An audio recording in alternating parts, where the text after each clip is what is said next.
as we welcome Rose to briefly take us through what Graduate Professionals Apprenticeship Program is about, a program that gives you 2 years of experience in 3 months. So, Rose, I will invite you to share about the program. To this graduate professional apprenticeship program. This is an apprenticeship program targeting both fresh graduates and career changes for those who would wish to pivot again. So about it, it's a reskilling program providing hands-on experience. Why are we doing GPAP? We realized that people never had experience, knowledge, and they also had skills gap to access work. So that's why GPAP came up. So who are the ideal people for it? Graduates, career changers, vacists, and also university students. It happens every month. It's on monthly basis. Where at TechBuzz Hub here in Uganda, Tinda, Kampala. How is it done? It's a full-time program and also on shadowing and experiential in nature. So the duration, we give you 2 years experience in 3 months. It's hands-on, you're gaining experience. It is still ideal for people who want to be job readiness and also navigating workplace hierarchy. What's the purpose for the program is to build a successful professional career through mentorship, coaching, exposure, and connection as well. The capacity, the program is limited to 5 people per cohort. So this is the case study. Why did we choose to do GPAP program? Because according to the research, you see that the number of graduates in a period of 10 years, it's 4 million, and the number of jobs are only 700,000, which means that we shall always be having unemployed youth of about 3,300,000. So this is some of the sources for this research. As you can see, what Nile Posts say about that, Daily Monitor, The Guardian, and also New Vision, meaning that there is a gap. We have very many graduates, but there are no jobs, but also as well, they need skills to be able to be employed. Why do you need to join a GPAP program? You need to join GPAP program so that you can gain employable skills through mentorship, and also acquire highly demanded and competitive skills set in the job market. And it is also, you're going to get valuable work experience, that is through coaching and support. You get hands-on experience in your chosen field, making you a more attractive candidate to potential employers. And you're also going to be able to get exposed to networking opportunities, while connecting with like-minded individuals and professionals in your industry, potentially leading to valuable connections and mentorship. So that's the reason as to why you should join GPAP program, so that you'll be able to compete in the labor market. And it also gives you personal growth through developing essential soft skills, communication, network, and problem solving that will benefit your career. And as well as also fast track employment, where you'll be getting connections for jobs, increase your chances of getting hired quickly, as you'll have the skills and experience that employers are looking for. So don't be there and maybe you don't start looking for skills. Come look for experience and skills for you to be able to compete in the job market. So these are some of the testimonials. As you can see, these are of some of our alumni from different cohorts giving their testimonies. As you can see, Linda telling you that he didn't know how to market content after creating it, but through the program, he learned how to strategize the content, plan his tasks, and also optimize it for SEO and distribute it through various channels like email, LinkedIn, while gaining confidence. That is also another testimonial from Besti Visinje, as you can see. So these are some of the people that have gone through this program, and as well, you can also benefit from it. These are some of the comments from our social media platforms. GPAP YouTube mentorship sessions reminded me that becoming employable is not just about technical skills, but rather becoming employers and clients can trust. Still, these are some of the people, our alumni from previous cohorts. Okay, who is GPAP's best fit? if you're out there and maybe a student or graduate or a career changer, you are the person who needs this program. For a student to gain valuable work experience. For the graduates to bridge the gap between academia, workforce, and increase higher chances. For career changes, maybe you want to pivot to go into a different career, you acquire that role-based training and be able to onboard to advance your career. Okay, so these are some of the departments. Every person who is willing to join GPAP out there, we are handling human resource, accounting and finance, digital marketing, sales and marketing, software engineering, proposal writing and fundraising, multimedia and production, research and projects. So these are some of the departments that we handle here at TechBuzz Hub for training. Okay, these are some of the activities. This is just a snapshot of activities that do happen. So you're learning, but at the same time also have time to connect and also have team building activities in your different kind of areas that you've come for training. Okay, maybe to quote for you a few words that you need, that what wise men talk about. They'll tell you, tell me, I forget, teach me. Involve me and I will learn. That was by Benjamin Franklin. So meaning that this apprenticeship is the most natural way of learning. It allows skills to be passed down while fostering discipline, humanity, and mastery. So the best education doesn't always happen in a classroom. So apprenticeships empower people to learn by doing, ensuring that knowledge is lived, not just memorized. So you're not going to just be lectured, but instead being given a real work experience. All right, these are some of discounts and freebies. If you recommend a potential GPAP applicant to come and join the program, you're getting 10%. And we give you you can attend like these webinars for free. That one is just for free. You attend and you can as well invite colleagues to come and attend this webinar so that you may be able to learn. So in summary, GPAP is a hands-on skilling program that gives you 2 years experience in 3 months to graduates, career changers, holiday makers to leapfrog your career to excellency with mentorship, coaching, exposure, connections, and competitiveness to get jobs faster. So to achieve this rapid and nonlinear professional advancement by intentionally bypassing the traditional, slow, step-by-step promotion paths to reach a high-level position faster instead of a linear trajectory. So the key point here is leapfrog your career. All right. So how do you join GPAP? To join GPAP, GPAP offers employable skills like we said earlier, and also career fast tracking. So there are limited slots available. Join today to start your professional career. So you can reach out to our website at www.techbuzzhub.org/GPAP. So you can also as well reach out to us through these contacts as you see them displayed here on this screen.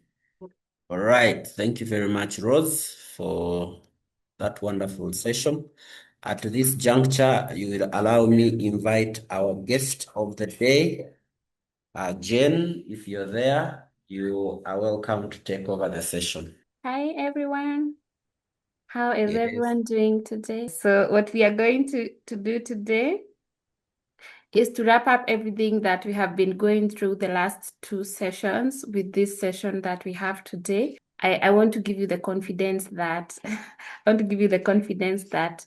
you can do it.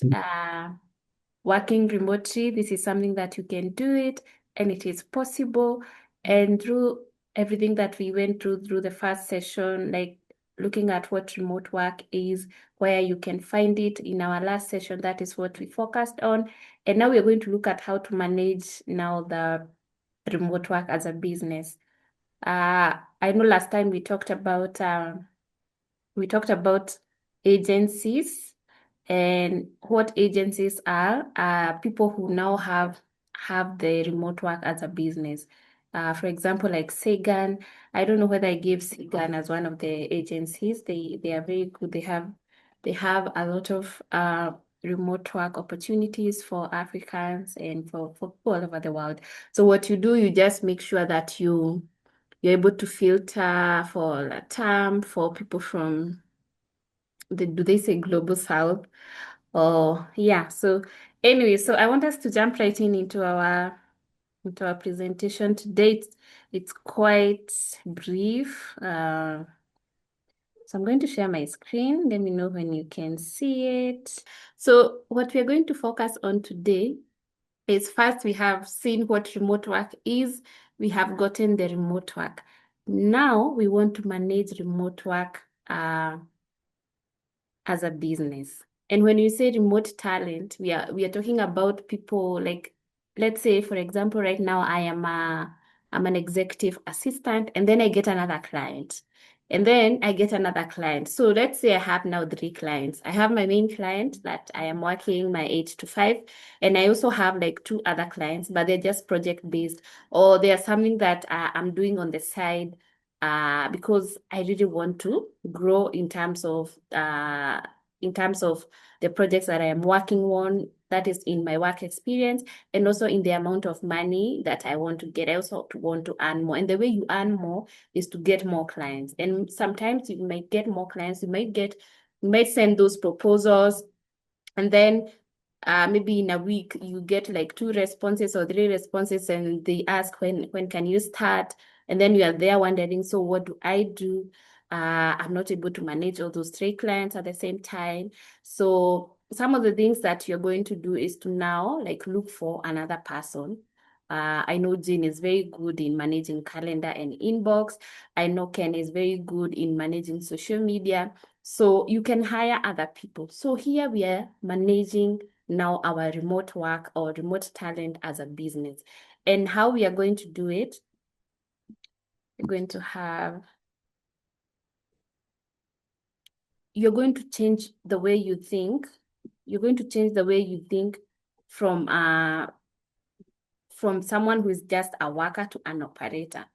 What this means is you're going to stop thinking about doing the work, but now you're going to be managing outcomes. I have one client who wants me to manage their social media, and not just managing. They also want you to create content for them. They want you to come up like with a weekly schedule of how you're going to be able to be posting on their social media channels. And probably they have more than 3 social media channels. Maybe they're on TikTok, they're on Instagram, they're on Facebook, and maybe they also have a website. So here you're not doing the work. Now you have to manage the outcomes. What does that client want? That client needs their social media and their website managed, and they need content being posted on all their social channels. So how do you do that? You stop thinking like a worker. You stop thinking like, oh, I can do this. You start thinking, what are the outcomes? These are the outcomes that the client is expecting. So what do? I get Ken. I tell Ken, I need you to manage for me this account. I have a business. I know you're very good at what you do. So what do we do now? I would want you to work on this account. And as you work on this account, these are the expectations. This is the scope of work. And also the other client, if you're not able to handle, you're also able to hire some assistant, or someone else who can help you with the work. So right now you have shifted from just a worker to an operator. And your value right now, your value is not in terms of what you can offer. Your value here is in terms of coordination, your judgment, and quality control. And when you talk about quality control, if you promise to the social media client that you're going to be putting out 2 posts daily, or 4 posts in a week, or 2 reels in a week, that it is done, and it is done very well to the standards that you promised in the scope of work. So at this point, you are not just a worker. You are managing people. You are managing the kind of outcome that is going there. You are coordinating, you are communicating in a way that the outcomes that you're going to give to your client are what they expect, or even better, because you're managing other people that are very good in what they are doing. So how does this model work? So you have the client, and then there is you, and then there's your assistant, and then there is the output that you're going to give. So let's work with the example that I have given. Right now, I already have my client who is an 8 to 5 client, but I have also gotten those 2 other clients. One client wants their social media, strategy, marketing, and all those things, content creation. And then I have another client who's just easy. They just want their email management and calendar management. And then maybe they just want you for 2 hours a day or just 20 hours a week. And then the social media one, you see, this needs a lot of time, because you need to plan. You also need to do a lot of communication back and forth to ensure that you're on the same page with the client and the type of content they want. So here you are there in the middle. You're managing you're managing the client, and you're also managing the assistant that you have gotten, and you also want to ensure that you manage the kind of output you're going to put out there. So you are in the middle there. You are now the agency. You are now the business. You are in business. Now you're not thinking like, oh, me, I just want to do my 8 to 5, or me, I just need to do my 2 posts, or I just need to present my marketing strategy and then I'm done. No. Here, you're looking at the client, meeting the client, giving out your pamphlets or doing your cold calling, your cold pitching, and then now you get clients. And then you're managing the communication between you and the client. You're also managing your communication between you and the talent, explaining what you expect from them. So how do you do this? You have to learn how to delegate. Delegation is one of the things that even me as an executive assistant and my client, we have gone for delegation courses, because most of the times you'll find that I now have those two extra clients. So in total, I have 3 clients, but I still feel like, you know what? I think I can do it. But what does this mean? At the end of the day, you're going to be burnt out. You're going to be burnt out because you're trying to manage one client who is an 8 to 5. So that means that your 8 hours, your 8 hours of productive work have been taken over. And you're still trying on the side to manage the other client that needs you for 2 hours and the other one for 4 hours. So you see, as much as you would want to work and be productive and give out quality content and quality output, you will burn out. You will try to do this, and then in a week, you'll not even be able to open your eyes. So what do? You delegate. You delegate those tasks, but keep ownership. What does that mean? You ensure that I have given out the task for social media management. I expect 4 posts in a week. 2 are reels and 2 are just normal posts. What do? You delegate the task, you tell them to do research and then do a presentation, for approval. And then when you approve, you also need to send it to their client so that they are able to also approve or give their feedback after reviewing the type of content that you want to put out there for them. So here, in terms of delegation, you're going to clearly define your outcome. Clearly define your outcome, the context, the deadline, and the standard. And what does this mean? If I expect 4 posts in a week, and then we say we are going to have meetings on Mondays, Wednesdays, and Fridays. On Monday, maybe it's a brainstorming. On Wednesdays is to check how the performance of those posts that you have already put out. And on Friday, we look at the whole week, what has happened during the week. We also look at the feedback. We go to the dashboards. We see what has been done, what the performance of all the posts. And also on Friday, we also look at the content for next week. So you see, in this context, you are looking at a client who needs social media management. But the context is going to be different for a client who just needs email management and calendar management. So make sure while you are also delegating this type of work to your assistant, you are able to define everything. Everything should be clear and deadlines are set, and then the standard.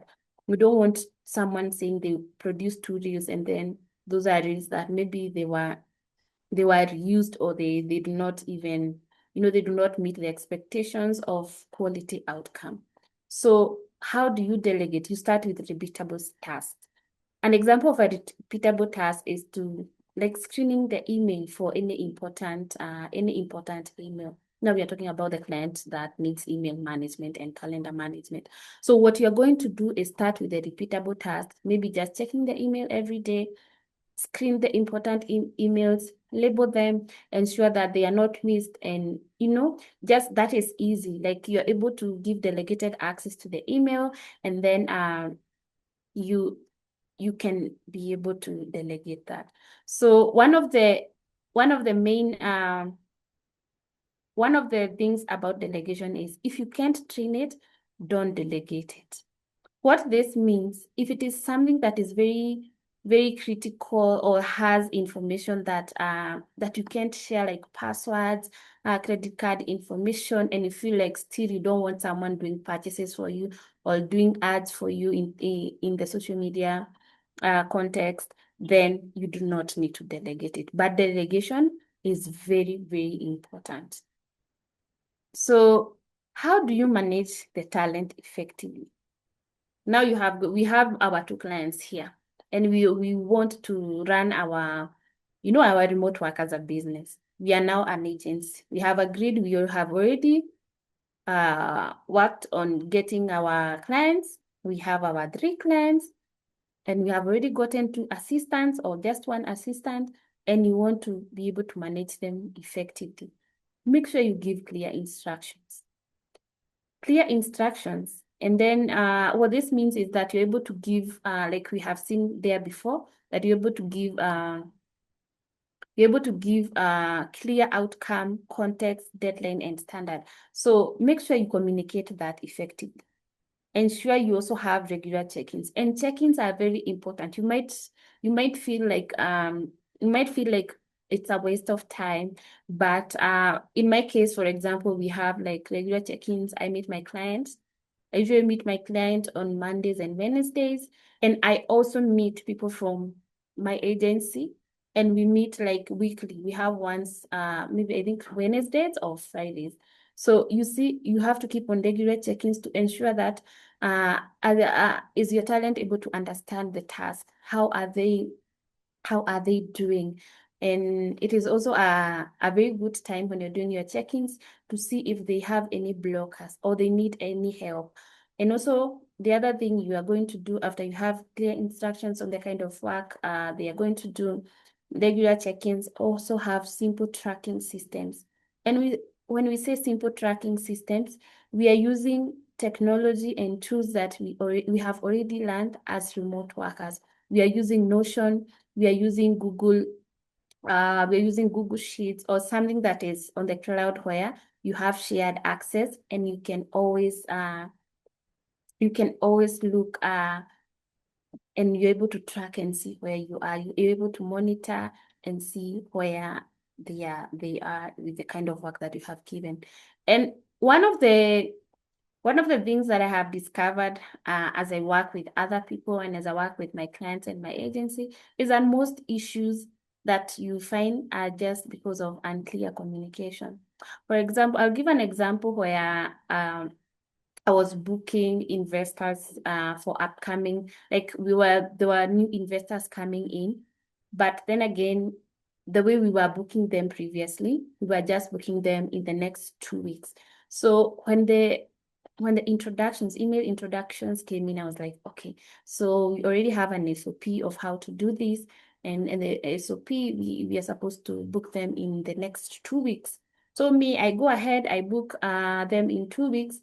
And then the client comes and says, hey, Jane, no. I think those meetings are very important. Those are people I need to meet this week, actually, because I need to be in touch with them, and also I want to meet them as soon as possible. But then again, you remember our previous SOP. But in between the time that has elapsed, we haven't had any changes. So this means that there have been a change that has happened, but we haven't updated our SOP. So that's why regular check-ins are very important. Also have tracking system is also important so that you're always updated with whatever is happening. So how do we do this?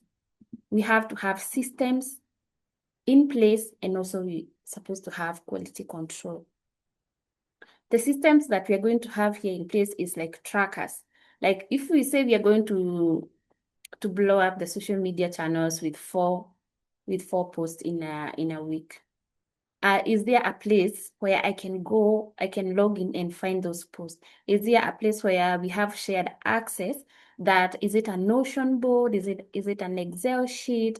Or is it a Google Drive where we have all the content there labeled in folder? You have a folder system where you're going to see what we are working on or what we have already put out there. In terms of dashboards, is there a dashboard where we can see the performance for a whole week? Is there a way that is there a way that we can always go there and look at what is happening and be able to also make informed, data-driven decisions? And in terms of quality control, we are looking at, are we documenting everything that is happening weekly? Do you have a task tracker? Do you have a Word document where you're able to document your weekly achievements? What were your blockers? How were you able to overcome those blockers? And also, other things. And there are tools that can help you with that. For task tracking, you can use Notion, Trello, and also you can use something as easy as an Excel sheet. Doesn't have to be something very fancy. Even a Google Sheet can work as well. In terms of communication, how are you communicating? Sometimes for big businesses, when you become a big business, you can use Slack, but also you can use WhatsApp, which also is a very good tool for communication. And communication is very important for remote work, because the only way you're going to know whether someone is at work is when you send a message and they respond. And for example, you also set SLAs for messages. Maybe if I send a message, please make sure you respond in 5 minutes or in 15 minutes. Make sure I'm able to get a feedback or communication or anything, or a signal, a thumbs up when I ask something, so that we know that we are on the same page. And systems are very important in a business, any type of business. Even when you look at a small business around you, you will understand that systems are very important. And without a system, you cannot even grow. You have to have systems in place. So what else are we going to set up for our remote work, business to be successful? We are going to have contracts, and contracts are very, very important. And most people, when they are doing remote work, they say, okay, especially when you're working with small businesses, like for example, the example that I have given for social media, people usually say, okay, we are going to talk about I just need you to post for me like four times a week. And then as you continue, they are like, okay, I think we could add more videos on the weekends, like 3 more videos every weekend. So every Saturday you have 3 more videos, and Sunday 3 more videos. But you see, you haven't written a contract. You haven't even scoped your work. You don't even have a written agreement in terms of pricing, because you'll find out that if you started this business, or if you started this work with this client with a word of mouth, there is nowhere you're going to tell, or there's nowhere to look at like a scope of work, or we only agreed that we are going to do 4 posts a week. And if you need more work done, if you need more reels on the weekends, then that means that is extra work, and you need to pay extra for any extra work that you need to be done. So ensure that as a remote worker or as a remote business, you have contracts, and you have tools that are going to help you with creating contracts, like the AIs like ChatGPT or Gemini or Claude. They are going to help you to come up with contracts that are going to protect you as a business, and contracts also going to protect your business to your assistants, because you also need to have contracts. If Ken is really good in social media and we agree, I also need to have an agreement with him so that we know in terms of delivery, in terms of scope of work, in terms of my expectations, that you are able to meet all expectations that you set out for that. In terms of pricing, I know many platforms offer hourly hourly rates. But what you could do, if you finally have one client and say the work is just project-based, ensure that you are able to earn more by ensuring that you ask for retainers. And retainers are amounts that you say that I will charge you 30K or 50K or 1 million a month. And then if you need anything extra, for any extra work that you need, if you need more reels, I'm going to charge you for a 15-second reel that you need. I'm going to charge you extra 30K. So ensure you are very clear in your pricing. And also in your contract, you are able to scope your work clearly. Okay?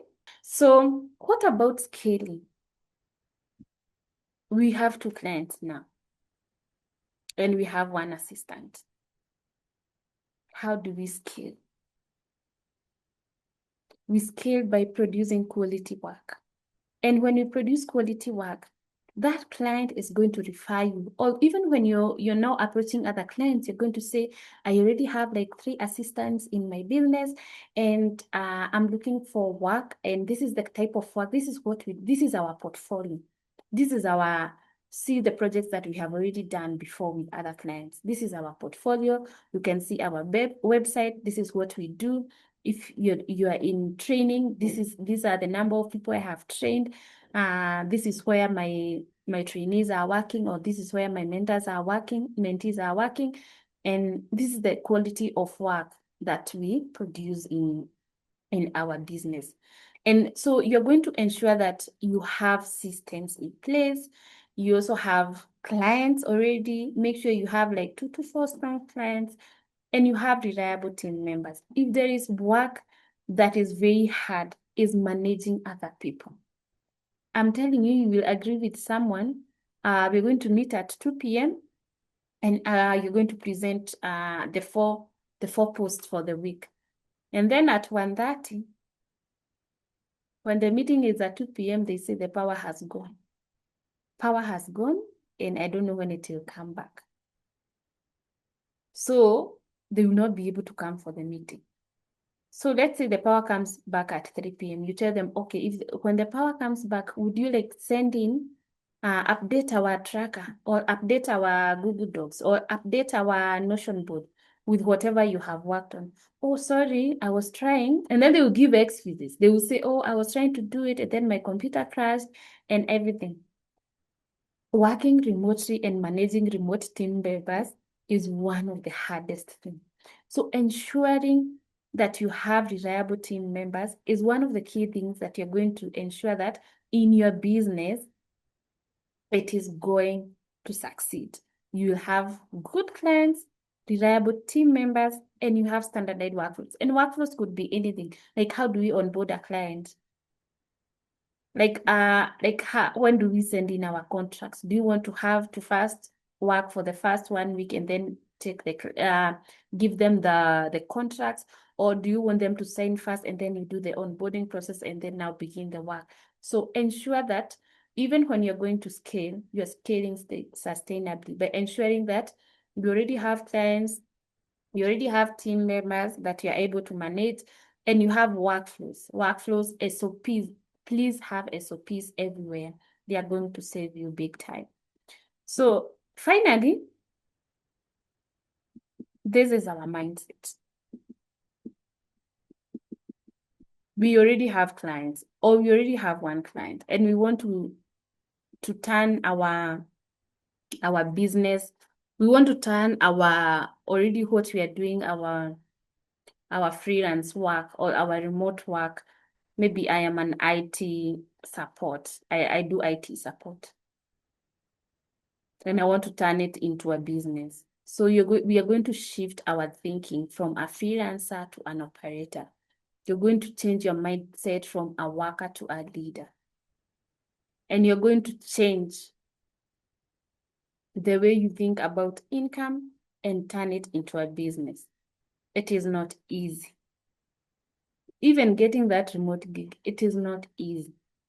But by the time you're getting into a business level, you have prepared yourself. You have systems in place. You have already worked on your contracts. You have already vetted people that you already want to work with. You have tested some work with them. And then you have seen those are people you could work with. So you're not just working remotely. You're building a remote business. Thank you so much. I truly appreciate your time that you have given me the last 3 weeks. And really, there's nothing that has made me happy this month. And I'm so happy to have met all of you. And I open the floor for questions. You can always reach me on my WhatsApp. That's my WhatsApp number. On LinkedIn, that's my LinkedIn, like linkedin.com/Jane Wangoi. And I am from Nairobi, Kenya. Let me see if you have any questions. Thank you, Jane. What a wonderful journey it's been. I am happy I was part of it from the start and until now. Yeah, I'd like to inquire, do you think companies trust agencies a lot more than individuals? That maybe if there was a gig, they would first of all maybe consider an agency than they would consider an individual person that is looking for a particular job. Yeah, and then also would like to inquire about the the dynamics involved around contracts, especially if you have remote workers from different countries and you're the agency. I'm wondering whether maybe all countries allow export of those services. I don't know how, whether those dynamics at play there have whether there is maybe much more information to get to know before you explore into a particular country. Thank you, Jen. That's those are my questions today. Thank you, Grace. The only reason companies prefer agencies, it's because they do not want to manage the people. I just said that managing people is hard. Like it will be time to log into work at 2 p.m. and then somebody says, oh, I got hurt. Oh, I do not have power. Especially for people in Africa, they fear a lot because of infrastructure. People usually say they do not have power or they do not have internet. So for a company to come and hire an agency, it is easier for them because they know the agency is managing the people. And for them, they do not want to manage the people. They just want to let the agency deliver the work. They don't want to think about, oh, Ken has just said that it's raining and they cannot access town or they cannot go to the center or anything. So that's why companies prefer agencies. Though the fee for the agencies are quite high, but they are assured that for them, the work will be done without that friction. In terms of contracts, most agencies work with the countries that they are in. For example, let's talk about Adina, the one that I work for. Their major company that they work for, or where they are from, is in the Philippines. And they work mainly at the Philippines. And for them to be able to work in that country, they ensure that they adhere to the laws of that country. Even when they come to Kenya, they contract us as subcontractors, but they ensure that you are able to follow the laws of this country. So you, as a remote worker, if you're in Uganda, you're going to ensure that if you are hiring the assistants from Uganda, you are able to be within the laws that govern your country. Otherwise, if you break them, then the law will get to you. But for other countries, they ensure how they protect themselves. You hire someone as an independent contractor. So an independent contractor means that if I'm IC, that means I'm responsible for myself. The agency will not pay for my for my taxes, especially taxes. So they will not pay for my taxes, but they're going to pay you the gross amount they're supposed to pay you, and then they tell you, you figure out your taxes, you figure out your medical, you figure out other things. So that is how, if you're working at an agency and you want to protect yourself from the country they are from, you just hire them as independent contractors. Basically, they just have to deliver work, but you're not okay, the word has gone, but you're not going to take care of their taxes and stuff like that. So you have to know, are you going to hire them as fully employees, or are they going to be independent contractors? I hope, Grace, I have answered the question. And my question is, if you're someone and you're looking at working with international clients, how can you position yourself as a freelancer from Africa? Joshua, how do you position yourself for international clients? One of the things that you're going to do is you're going to be seen. You're going to be seen, and you're going to make sure that you are visible and everyone can see what you're doing. You are going to blow your own horn, and you're also going to send your cold pitches. Like we said last time, you're going to approach them with a value proposition. This is what I offer. And this you do by first doing research about the company and then about them, and then with the little information that you have, and then offer your services. And this is hard work. This is hard work. This is not easy. Even getting one client is not easy. So you have to keep sending a lot of cold pitches. Ensure you talk a lot about the work you're doing. If you are a virtual assistant, you better talk about virtual assistant in your LinkedIn. And given that you have already talked about positioning yourself in LinkedIn, you're going to get a lot of clients there. And the other places that I have seen that people are also getting clients is in the agencies, or even in those websites that we have seen. That is how you get international clients.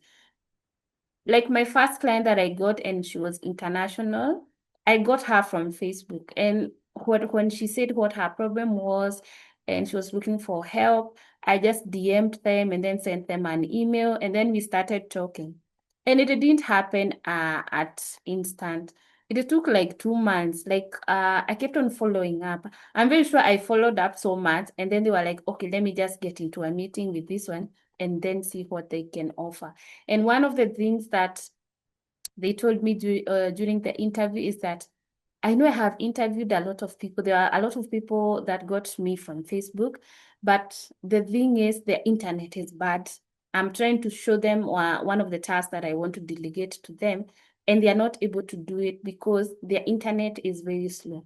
I'm trying to click on a website. I'm sending them a link. They are not able to do. I'm telling them to log into Teams. They are not able to do. So what we are going to do right now is prepare. We are going to prepare. It is a marathon. It is not a 100-meter sprint. We are going to prepare. This is a marathon. You're going to learn the tools. You're going to ensure that you're prepared. And if you do not have the proper infrastructure, just go to TechBuzz. They have the internet set up. They have the like maybe the lighting. They have quiet rooms for you to have your meetings and also do your interviews. Just ensure that you are able to have proper infrastructure, you have prepared yourself, and also you're able to put yourself out there in platforms that people are going to see you. And also referrals. Referrals is the other thing.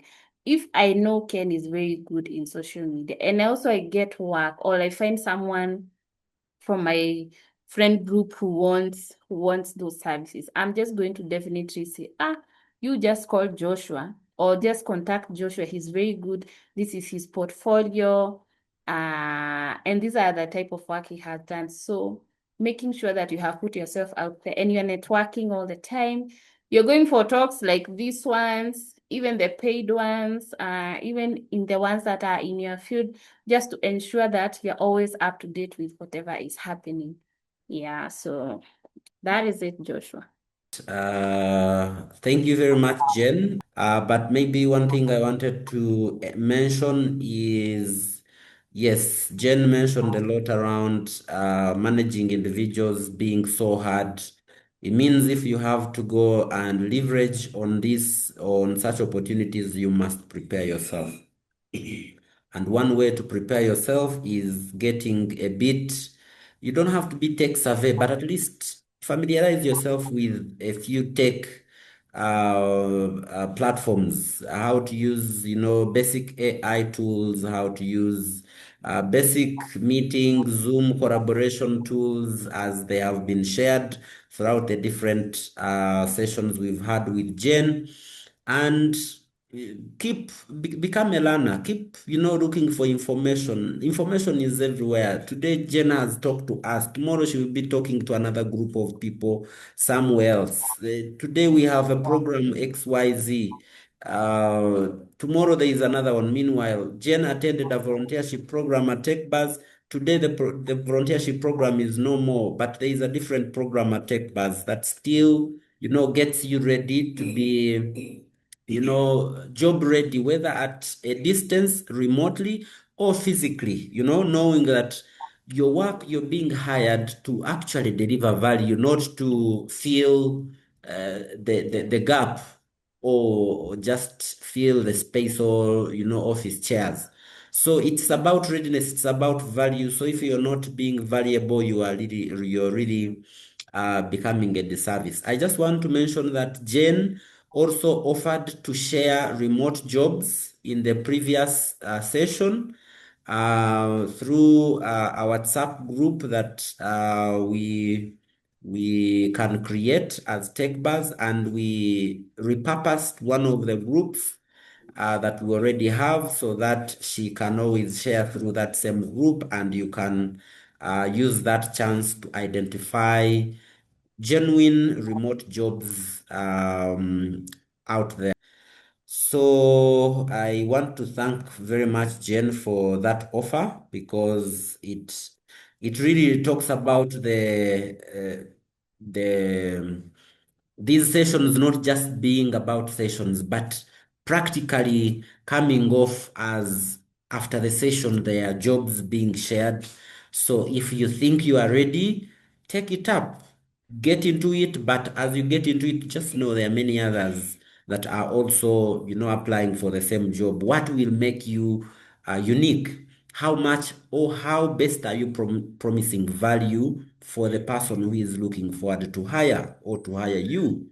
So, so that he or she prioritizes you as opposed to the other participants. All right, Jen, over to you for some closing remarks. All right. Thank you. Thank you, Ken. And thank you, everyone. And I'm really happy to have gotten this opportunity. And as I told all of you when we began this opportunity is me giving back, and I'm giving back to you people, because I had the opportunity to volunteer at TechBuzz when I was in Kampala. And for me, I did not do it because I want to gain anything. I wanted to do it so that other people can also know that the opportunity is there. And opportunity is for all of us. Since COVID, things have really changed. The opportunities are global. The talent that we have is here local, and we are participating in a global event. Remote work is there. It is open for all of us. Find what you are good at. You're a graphic designer, you are a VA, you are an IT support worker, you're a cloud engineer. All the opportunities are there. Ensure that you have decided what you want to do. Put yourself out there. Attend all other sessions done by TechBuzz. I know they have really done very good sessions on CVs, on LinkedIn, and how to position yourselves. Also do a lot of interview prep. I know TechBuzz and Ken has already prepared something like that. Ensure that you are prepared. We are preparing. This is a marathon. This is not, like I have said, this is a marathon. We have to prepare. We have to ensure that we know the tools, we know our trade, and also position ourselves for success. And this we are going to do if we have really, really taken time in enriching ourselves. And learning does not stop here. I'll tell you, there was one point I did cloud engineering, and I have never practiced cloud engineering, but I have taught. I actually like got contracted like last year for a whole 6 months. I was able to train other people, and I'm always very happy when I see something that I studied or I got a skill like few years ago, and then there's an opportunity that comes and I'm able to do it. But I ensure that I stay on top of my game by learning. Never stop learning, and the opportunities are there. You can always reach out for me for mentorship. I have you can reach me on WhatsApp, Open Door Policy. You can call me and we can discuss. We are all going to be successful, and we are going to enjoy the dollars together. Thank you. Thank you very much for that awesome and amazing wrap. And of course, we do not only run GPAP. If you check on your screen, imagine being able to identify high potential opportunities, support innovative startups, and grow your wealth while making meaningful impact and profit. So if you want to transform into an investor, you have 2 million, you have 5 million, you have 20 million you hope to invest. We run a training program for investors to be able to know how to strategically make investments through different methods. And if you are out there or you know someone who would be excited to a program like this, the link is down here, simply bit.ly/investor-training1, or check our socials. You should be able to find that program and share with anyone interested. With that, I want to call this session to close. It was very humbling having you in today's session. We hope to catch you next week, where we will have a different training. Other than remote jobs, we will have another session. Most likely will be around the human resource. We are a platform. We have created this platform where you can always learn new trends about employment, how to be job ready, how to empower yourself, new skills you need to, adapt or adopt, and then you be a competitive person whenever you are trying to get roles with employers. With that, I want to thank you so much and wish you a very wonderful afternoon today. See you next week, same time, same day.